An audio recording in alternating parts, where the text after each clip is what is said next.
Ladies and gentlemen, the boys are back weighing in on Monday morning. I'm David Mirikitani with the illustrious Mark Ostrander and Grant Turner. We're brought to you by USA Wrestling, the national governing body for wrestling in the United States, and sponsored by Nike Wrestling. Go to Athlete PS for all of your Nike and USA Wrestling branded gear. Big news. Mark Ostrander is officially a grandfather now. So congratulations to Thomas. And Grant Turner is back in America, fresh off the Stalemates event. So GT, we spoke last week about the Greco performance and the women's performance. That's in the can. It'll come out shortly here. There's a little bit of a change of who's putting out our podcast. So there's a little transition there. But let me give you the floor first to talk about your impressions of Greco, women's, and Stalemates. We'll just talk about those right away. I'll start off with the Olympic performances for USA Greco. Their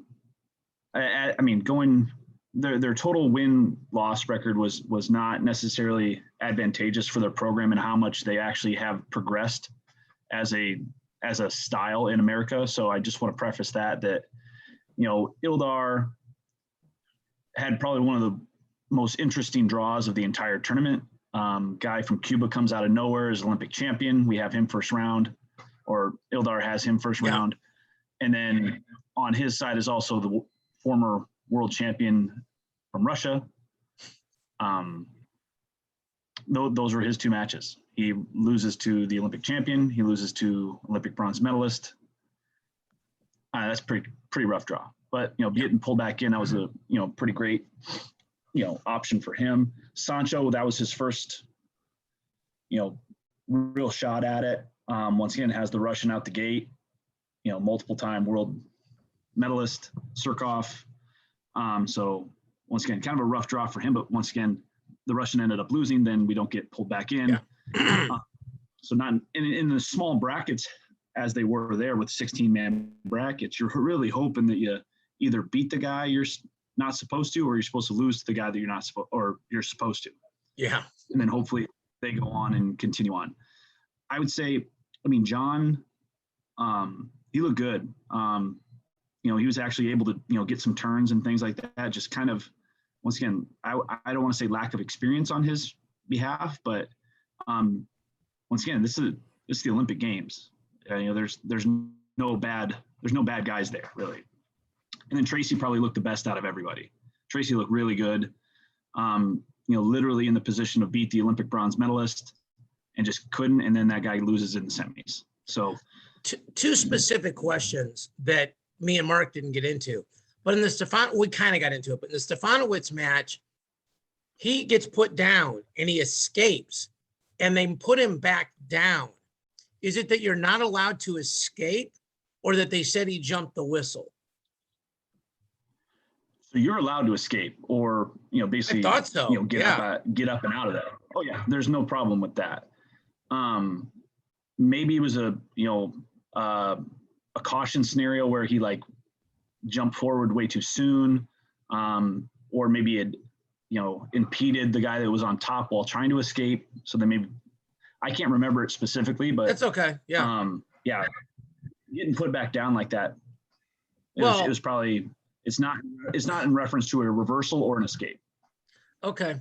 And we can talk about that later, but these are basically two brick tosses that could have changed things, because if he's allowed to come out, he doesn't get turned, maybe he wins the match. Then the other one was the Hancock one where it was 1-1. Hancock was losing on last point. They go out of bounds. They call it one for the other guy. We challenge, which I felt like was not the best challenge, because 1-1, 2-1 is the same thing. We get a point, we win. We lose the challenge. Now we got to score 2 points. We end up losing by 1. Yep. So anyway, okay. So women's absolutely crushed it. I think Tamyra Mensah-Stock might have been the story of the games week 1. I'm still talking to my parents about food trucks and things like that, which is awesome. It tells you the impact that's had. We had dinner yesterday. What being there, maybe let me, instead of asking you just about the pure wrestling, because most of us saw that, tell me about the camaraderie of that team. Those those people seem like exceptionally close for people that live all over the country. And it feels like Adeline and Mensa Stock are kind of the catalyst of that. Yeah, I think, while you were there, I mean, the format was one female weight class every day, Right. which I believe see that kind of moving forward is a little bit more inclusion on that. So it was able to, it's going to be really tough on the female staff because every day will be different, but the camaraderie was great. Everybody could cheer on everybody, either if you were done or if you were like still going, like it wasn't that difficult for you to watch your teammates.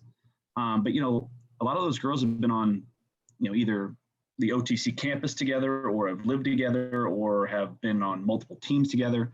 So, Helen, Adeline, Mensa, Hildy, all of those people have been on multiple either age group teams or even on the senior teams together. So they've done a lot of traveling, plus camps.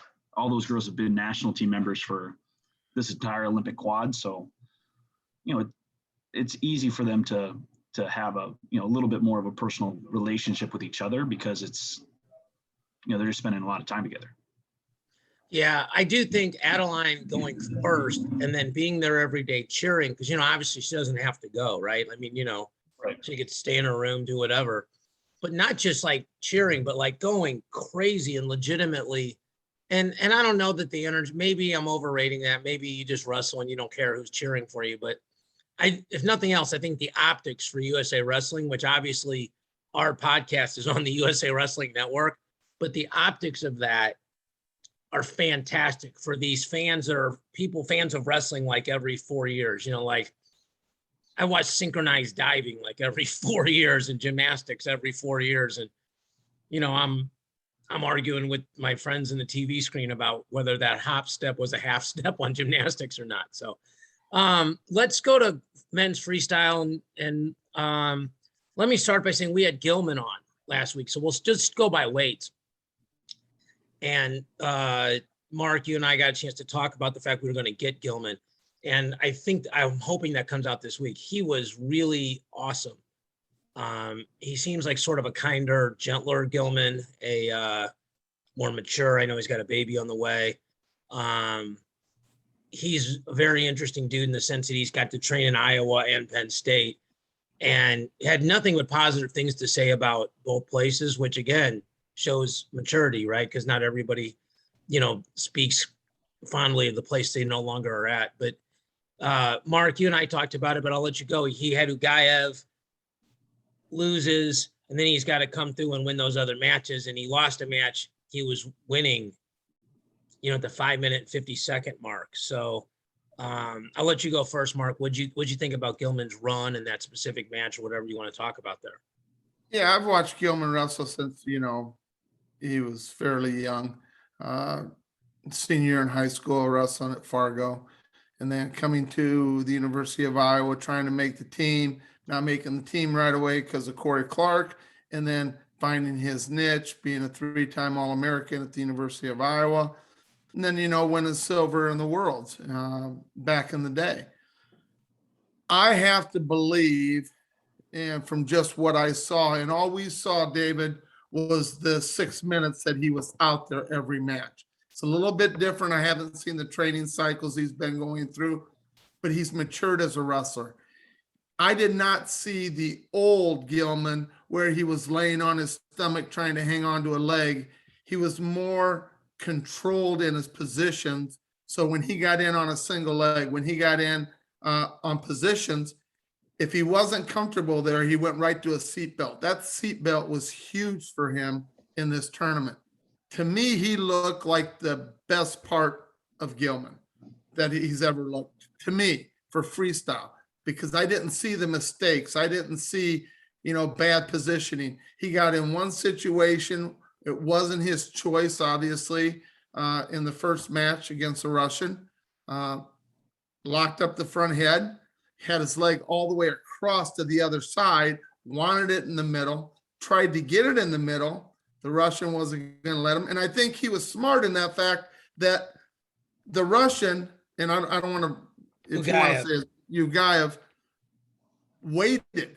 waited till he had to take his move, Yeah. and then did something he's probably did a million times in the wrestling room. Knew it was going to work. He had the position for it. Was trying to not get choked out at the time because Gilman was really hanging on to that head as tight as he could, but just kind of waited so there wasn't going to be any time left. And that wasn't the only match. He came back right at the end. But to me, that was No, the next match, same thing would save Gilman's bacon. Yeah, for sure. inside trip. I think that one was. That was real pretty. That was phenomenal. So, yeah. Just sidebar real quick. We need to get Ugaev and Gable Stevenson together just to teach a camp on how to be clutch. And I think they could little, and obviously everybody knows, but that camp would go for a lot of money, NIL, whatever. But they could make a lot of money doing that. I agree. I personally thought it was the best I'd seen him wrestle. And I think a lot of it is the maturity level, David. I'm not sure we could have sent anybody else there to that tournament. And I'm talking Dayton, I'm talking Spencer, and I think the world of Spencer. I think he is going to be the guy in the future. I don't think anybody would have performed the level that Gilman did. And that's, high Let's praise. not short Vito because he was the alternate. But yeah, And Vito, point, yeah. your What I'm point saying the is same. there's 3 guys that we could have sent, or Soriano if he wouldn't have been, Sure. COVID. I mean, and we got depth at that weight. I'm not sure anybody would have had the maturity that Gilman had that week in Tokyo and performed the way he did. Even though I think some of these guys are just as talented, maybe even a little bit more talented, but you have to be able to do this, and he's done it, and he did it to perfection this weekend. I was really impressed. Yeah. GT, go ahead, and then I'm going to get afterwards. I'll tell you a couple things I learned from the interview, but go ahead. You were there. First of all, how cool was it just to be in Tokyo? We haven't even actually asked you that, either on the air or off the air. How I know you were there a long time. I'm sure it felt like a grind, but how was it overall? I mean, for the most part, it was pretty normal. I mean, if you've been through a COVID situation where you have to wear your mask inside and outside, it's pretty similar. So a little bit more of like testing and things of that nature, which was cumbersome just for everybody. But when you actually got to the wrestling venue specifically and the other venues, it's just, it's other teammates, not really any friends or family, but usually just the support staffs, team docs, whatever it is, massage therapists, things of that nature that were part of it. So, very tight knit, not a lot of, fanfare around the venue, like nothing was really going on. So, as far as being in Tokyo, I mean, I would love to go back when there is no COVID and just kind of see how the difference is between, what I witnessed and then what, life is actually like there. As far as, Gilman's performance, I mean, to Mark's point, like, I think that was probably the best I've seen Gilman wrestle in his career, just tactically composed. I mean, he's literally, 5 seconds on a side headlock from beating, world champ. So, I mean, and Gilman in his own right is extremely talented and super hard-nosed, and has proven that he's capable of winning the Olympic Games or even, potentially even a world championship. So, I thought it was great. Yugiev, world champs do what world champs do, like waited, got it. Winners win. Yeah. But it's not because Thomas really lost it. I think the Russian went and, kind of, basically took it, so it wasn't like Thomas just, maybe like a half second worth of relaxing or just got into a position where he's kind of falling off, whatever. But, it worked out in Thomas's favor to come back. And, he made the most of his opportunity by beating up those other guys and on his way back to a bronze medal. So, yeah. Super pumped. One of the things that Gilman mentioned was that a couple years ago, he tore his hamstring, and everybody said for 2 years, like, well, you're not shooting. He's like, I literally couldn't shoot. He goes, I had to learn the underhook. I had to wrestle that way. He goes, it wasn't that I didn't want to shoot. It wasn't that I was stopped being offensive mindset wise. I couldn't shoot. And it was funny because he said that, and the next question I had written down was, what do you think the difference is in your style since you've switched camps? And I think I might have given too much credit to the camp change and not enough credit to the health change. The Gilman interview will probably come out podcast-wise before this podcast comes out. So when this comes out, please go back and watch it. He talks a lot about his foot injury. He gets in a lot deeper than he talked about it at Tokyo. It was really good. Okay, 65, we didn't have anybody there. Odaguro, who's one of my absolute favorite wrestlers to watch. You know, Grant, one of the reasons why you're on the pod is you know these international guys so much better than Mark and I do, but I did get a chance to watch Odaguro when I called the 2019 Worlds, and obviously, for pretty obvious reasons, I'm a fan of the Japanese style of wrestling, but he sort of epitomizes it. Just he can go get a leg when he needs to, wrestles really smart, counter offense is so fast. So he ends up winning that weight. 74 kilos, 162.8, Kyle Dake. Wrestled really not great the first day, kind of won a slow match and then got tech fall by the Belarusian. If I'm saying Belarusian, Brian will correct me, but got tech fall by that guy who then beat Chamizo, pulled Dake back to Dake ends up winning bronze. And he said something really honest. I think it was an interview on Flow where he said, if everything has to be perfect for you to win, then you're not good enough. And that's what I love about wrestlers. I mean, we all wrestled, you know, none of us were Olympic level, but we all wrestled. But I think one of the things we respect about men and women that wrestle is the higher you go, the less often you see alibis and the more often you see self-accountability. And I think that's one of the reasons why people want their sons and daughters to wrestle, because that's a lesson we don't see enough in life. So GT, I'll let you go first. What were your thoughts on 74? Not only Dake, but to me, Sidakov has been the best guy in the world the last couple of years and just really hasn't gotten his due and really performed at a super high level at this tournament, I thought. Yeah, I think, well, to go back to your 65 weight class, you could have had 10 dudes be Olympic champion at that weight class. That weight class was absolutely absurd. The amount of talent, the amount of people that were in that weight class, like Hajj Aliyev, you know, Bajrang, you know, like all of these athletes. I mean, I could go down the entire list and I could nerd out on all of the people that were in that weight, but you know, it's, you know, Rashidov, another one. I mean, goodness gracious. Musakayev made the final six, right? And he was the one that beat Jordan Oliver in the last chance, right? Yep. So there was, I mean, just talent out the wazoo for that weight class. And then for 74, what a crazy bracket, just the way that the seeds worked out. You know, Dake and Chamizo and the guy from Belarus on the one side, Sidakov, Bekzad, Ubarak Manov, you know, like some other guys on that side. Sidakov has looked extremely talented over this past quad. So it was really cool to see him, you know, basically put a cap on that quad for himself, because he ended up losing it. I think it was Russian nationals.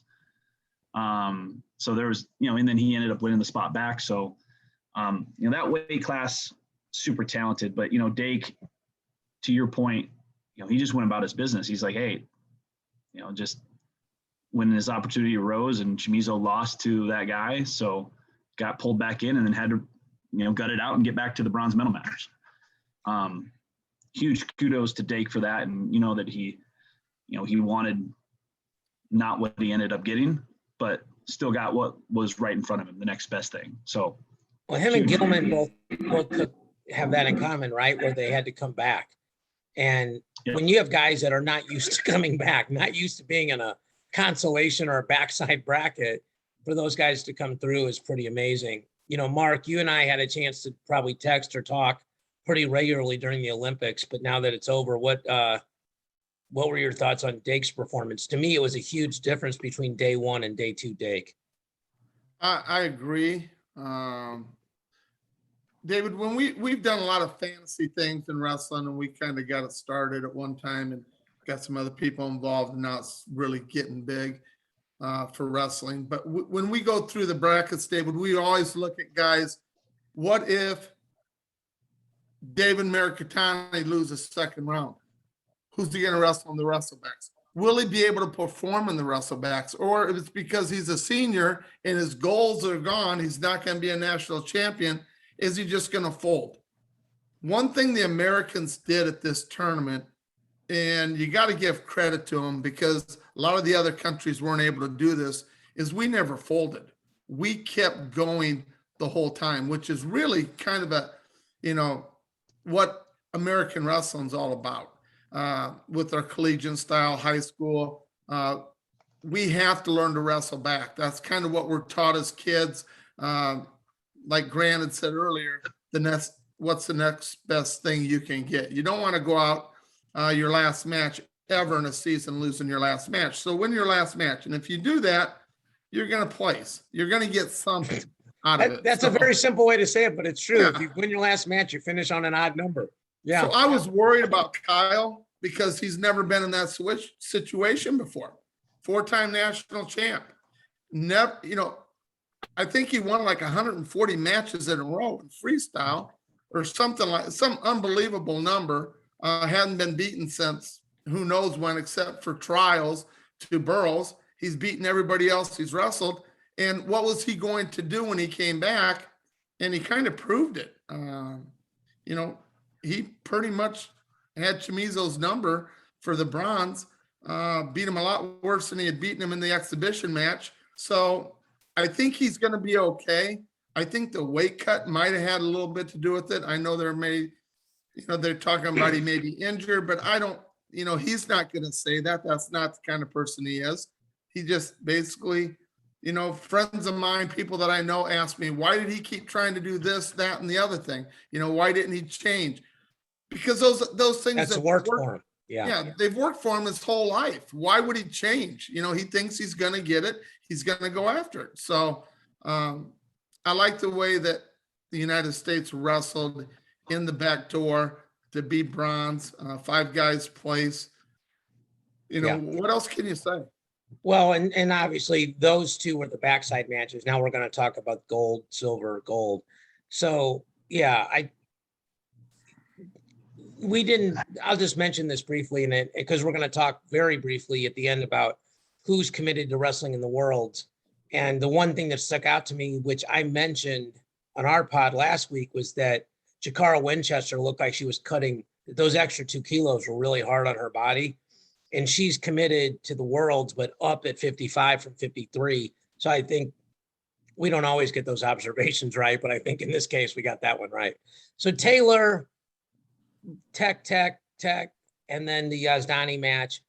And it was interesting because I'll go just quickly. I thought if I'm coaching Yazdani, I try to take like as many injury times as possible because injury time is really sort of unlimited in international wrestling, which is kind of fascinating. It's probably a 20-minute subject on its own, but just to deal with the point of that, to Yazdani's credit, he didn't take any injury time, was winning the match, did a really good job of controlling the pace, I thought, for the most part, where it was a hard pace, but not an unmanageable pace for him.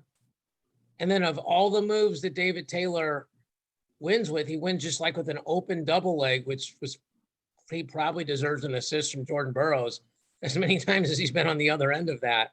What's interesting, I think, you look for lessons from these kind of tournaments. And I think for Taylor, the lesson is perseverance because he'd never beaten Dake to make a world team. He'd never beaten Burroughs to make a world team, had lost to Jaden to make a world team. Taylor ends up gold, Dake ends up bronze, Jordan ends up announcing, and Jaden has to wait now to go 92. And it just goes to show that those things can kind of work themselves out if you just keep grinding and hustling. So, Mark, I'll let you go first here. What I think really the only match to talk about with Taylor is, the gold medal match. And big shout to Miles Amin, by the way, for getting a bronze medal for San Marino. And I think he was the flag bearer. So that was in, Cliff King Wrestling Club and Michigan guys and all that stuff. I think David did exactly what David does. He found a way to win. He tried to keep the match where he knew that if in the last 30 seconds he could get a takedown would win it, he had to be there. He didn't want to be down 4, obviously, like Gable, or 3 like Gable, and be able to, that's a little different scenario. Gable was able to do it, but, David wrestled really smart, and he's wrestled really smart pretty much since his injury, because I think he's kind of controlled things. He didn't get in some of the positions that he has in the past where, you can get in a position where your legs torqued out. He's always been very flexible. he stayed away from that, stayed very manageable with his body. And I think he was able to do some things, especially in the finals, David, for the gold, that you haven't seen him do before. He didn't push the issue. One thing I noticed is, the last time they wrestled, I remember the first period, he was pretty much thrown around like a rag doll. He was pushed out 3 times, I think, was taken down once, kind of really got out muscled. He didn't get out muscled. He may not have had the center of the mat the whole time, but he learned how to wrestle on the edge, turn himself back in. So he didn't give any of those 1-pointers up, which made a huge difference at the end.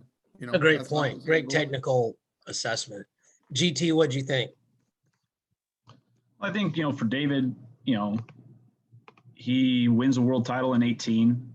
Injury prevents him from, basically trying to qualify the weight class, or, maybe potentially another world championship and another match with Yazdani there.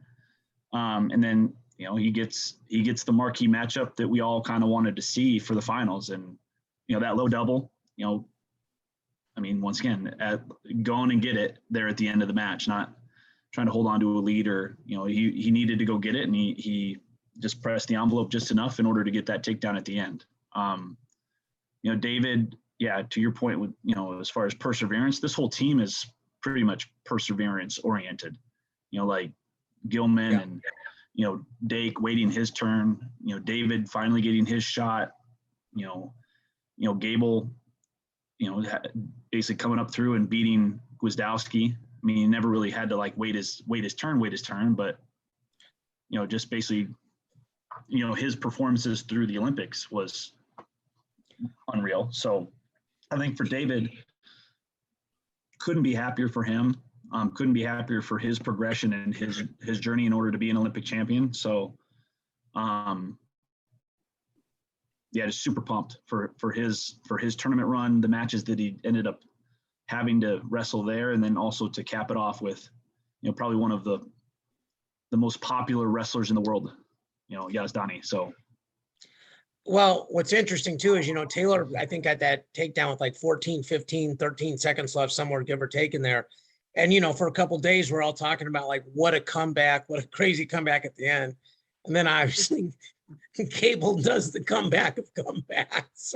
So Snyder, Sajalayev, first of all, I felt like Snyder had a really good draw. If you just look at it, you got to beat whoever they put in front of you, but he certainly got on the better side of the bracket in terms of it being more manageable, but wrestled great all the way through. Wrestled Sajalayev. And, it's funny, my dad's a pretty smart guy about wrestling, and where he goes, I watched that Snyder Sajalayev match 4 times. I go, what'd you think? He goes, you got to get him tired. He goes, that's how he beat him, the first time he beat him. And I said, yeah, but the trick of trying to get a guy like that tired is how many times do you have to put yourself in danger? And those guys are so efficient at scoring. If there's 6 scrambles, they score 5 times, and we've all coached guys that were like, man, our guy better score because he doesn't have gas. And we've also coached guys that are like, if we can just get in a bunch of scrambles and not get killed early, we're going to win. To me, it feels like Sajalayev, first of all, he looked physically bigger from even a couple of years ago. They showed these before and after pictures of 2018 and 19 versus 21. He's gotten bigger. I just think he's the best wrestler in the world in freestyle and men's freestyle. And I just don't think there's any shame in losing to that guy. The other thing is this, and this is just me. I'm not saying anybody else feels this way. I think I've slept a little bit on how all-time historically great Snyder is, because he has 6 world medals now, including an Olympic gold, an Olympic silver, and I think 2 other gold medals, if I'm correct, on the world stage. But 6 for 6 since he's made the team. And I think he's 25 years old. He has 6 medals. I don't think David Taylor even made a national team till he was after 25 years old. So, Grant, you can go first about any of that, 97, Snyder's historical thing, Sajalayev, whatever. I just kind of wanted to put that out there because since Snyder hadn't won for a couple of years, I think, frankly, I don't want to say I disrespected him, but maybe just didn't give him the absolute credit that man deserves. I think that's also part of human nature. When you got a guy that's so consistent like that, you kind of maybe take it for granted. It's like, Snyder, youngest ever world and Olympic champion in USA Wrestling history, wins it in 15, world title. Then he wins the Olympic gold medal in 16, beats Sadulayev in 17, gets pinned in 18, gets third in 19, gets silver in 20. I mean, just historically consistent. He could be a guy that could go another 2 quads. He could go all the way through LA and be, one of the best wrestlers in USA Wrestling history as a longevity career, and then also with medals and all that other things. I mean, Sadulayev, I believe, cemented himself as the pound for pound best wrestler on the planet, just because, he's consistent. He's hardly scored on. He barely gets into any trouble whatsoever. He's 2-time Olympic champion. So, I will preface with pound for pound, or even something else, is I will reference Milan Lopez at this time. Yes, we'll say freestyle. We'll say freestyle. We'll say men's freestyle. Let's just 3 categories: men's freestyle, women's freestyle, Greco. Men's freestyle. Yep. Oh yeah. Respect to Milan. I don't want to get pogo stick. Exactly. And as far as Kyle is concerned, as far as being consistent in the match, we could go into very, very specific detail on when he actually beat him in 17, the similarities to how he would have beat him there in this match.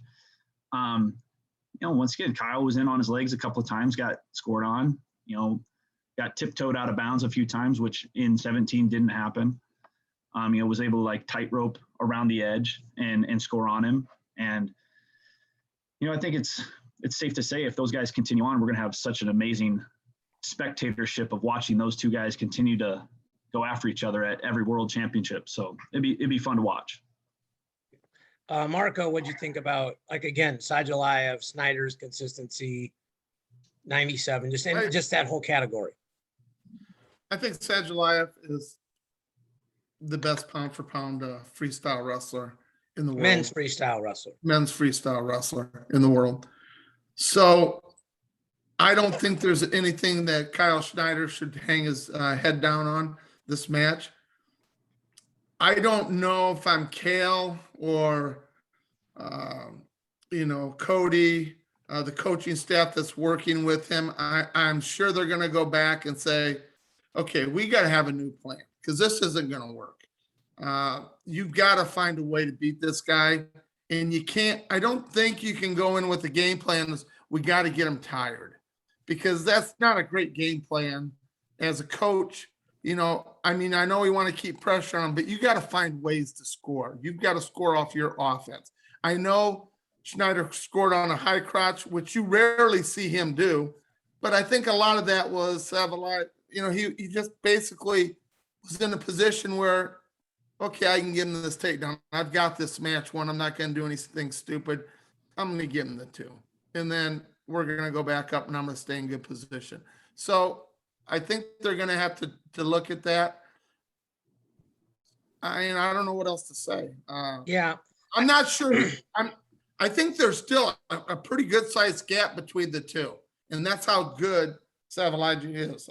He just is that much better than us right now. And he's that much better than everybody he's ever wrestled. His draw was stupid with, Sharifov and Otakazi. And that's that draw was almost disrespectful to a guy that was that good. For him to come through that. And again, Grant knows the names better than I do, but I know those 2 guys from having called the Worlds and watching. I'm like, my God, that's just unbelievably bad. It's interesting. I don't know that the gap, if the match was 6-3, so I don't know if you go, well, really, he's 3 points better, he's 4 points better.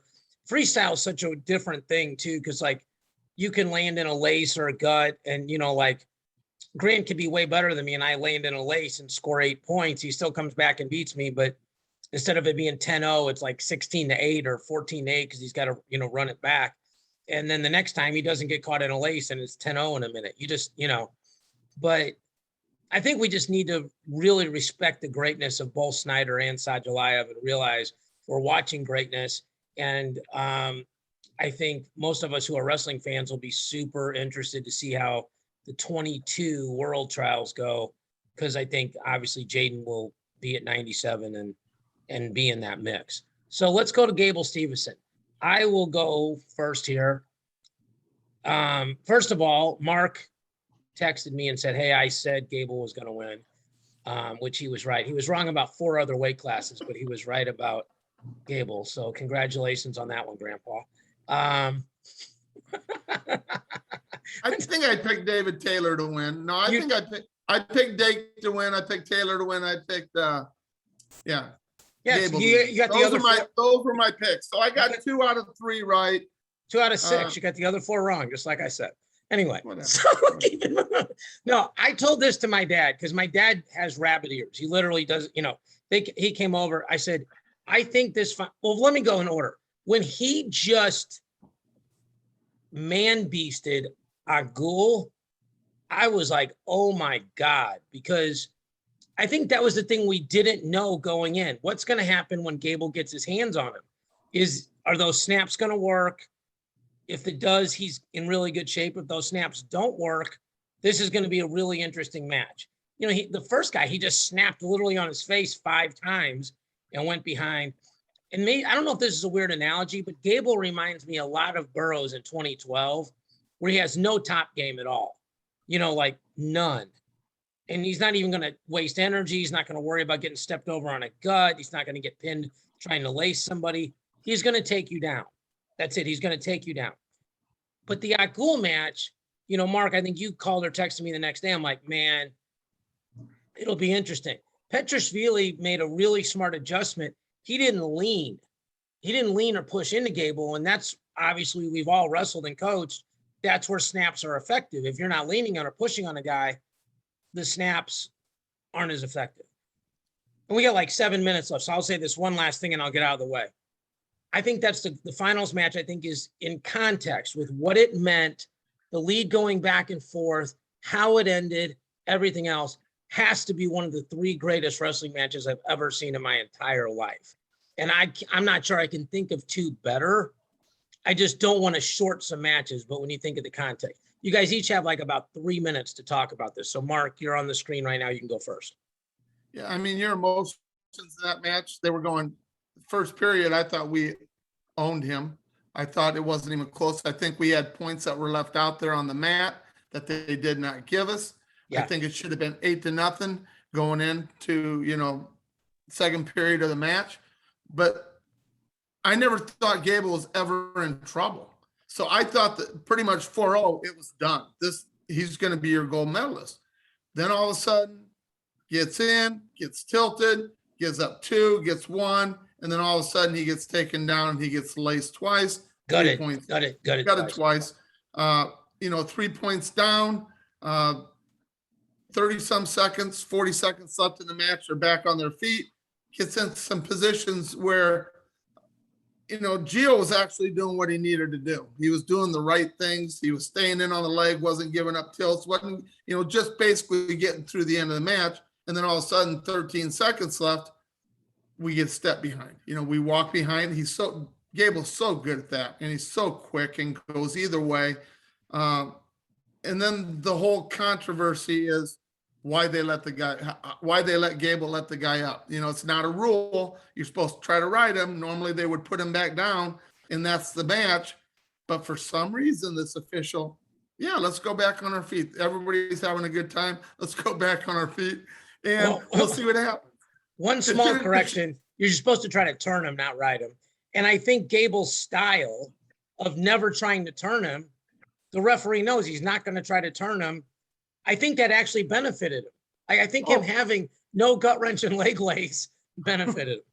Without a doubt. But it's not supposed to happen. And I think if their corner would have thrown the brick and saying, what are you doing? You can't just send them both back up. There hasn't been any time off the clock. Well, you couldn't throw the brick there. Okay. And then I want to give GT his time. You can't throw the brick there because that ties the match. I mean, I'd have to go back and look at the criteria because you're not going to win the challenge because it's a judgment call. So you're going to lose the challenge and then it's going to be a point. And then I don't know, but I think if Gable wins on last point, we'd have to go back and do it. They were all 2s and 1s, but Gable probably wins on last point. So GT, you are obviously, I'm assuming, there in the arena you've coached teams that have won nationals the last gazillion years. And, you know, so you're sitting in finals. I mean, you and I watched the worlds together, the D1s together. I mean, you know, everything there is to watch. How crazy was that watching it literally live? Like, and I mean, live, like maybe 100 feet from it. I mean, it was pretty intense match just in general. I mean, just from the start, and then Gable looking really good, and then, you know, Gano coming back on him, and then gutting him, and then kind of, you know, basically kind of established himself as, you know, the reigning 3-time world champion that he is. And it was like, all right, here we got a match now. And then, you know, Gable goes and gets another takedown. And then, of course, to Mark's point, you know, the controversy with whatever it was, 6.4 seconds left, where Gable just basically stands up after he gets that takedown, which, I mean, we can debate that all day long, and we don't have enough time to do it right now. But then, of course, you know, he gets the late second heroics and was able to get, you know, finalize his takedown there at the buzzer. I could not have imagined that match with 8,000 people there. It would have been just like berserk. I mean, there was literally 20 USA Wrestling support staff and other teammates and everybody else up in the stands, and they were going bananas. And it was loud, and everything was that way. You know, the tears from all the Georgians, you know, the cheers from the USA Wrestling people.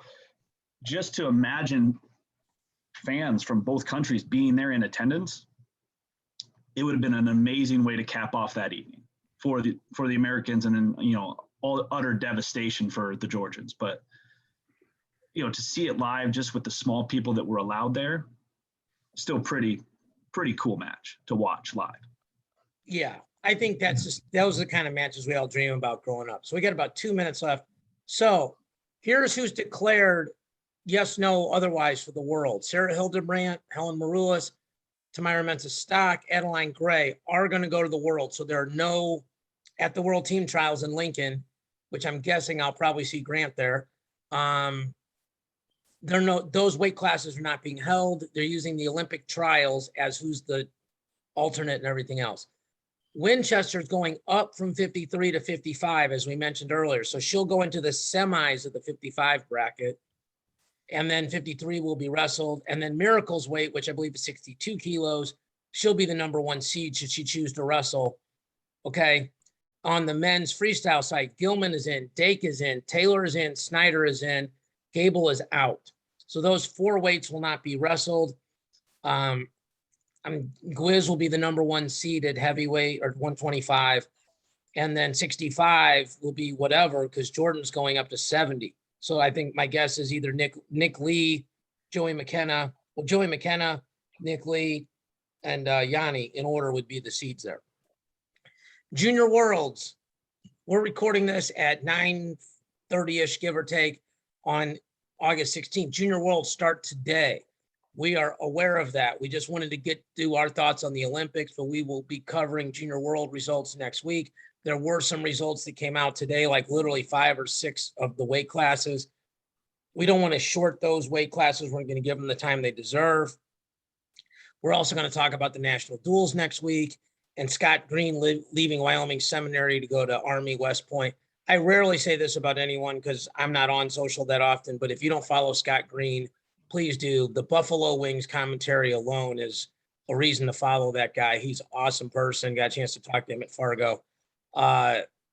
It feels much more like the world is back to normal. I'm almost over my pneumonia/COVID, and I got my 2 guys riding with me. So this is always one of my favorite 45-minute blocks of the week, boys. So I appreciate it. For everybody out there that watches, listens, shares, tweets, and everything, thank you guys so much. We'll be back next week.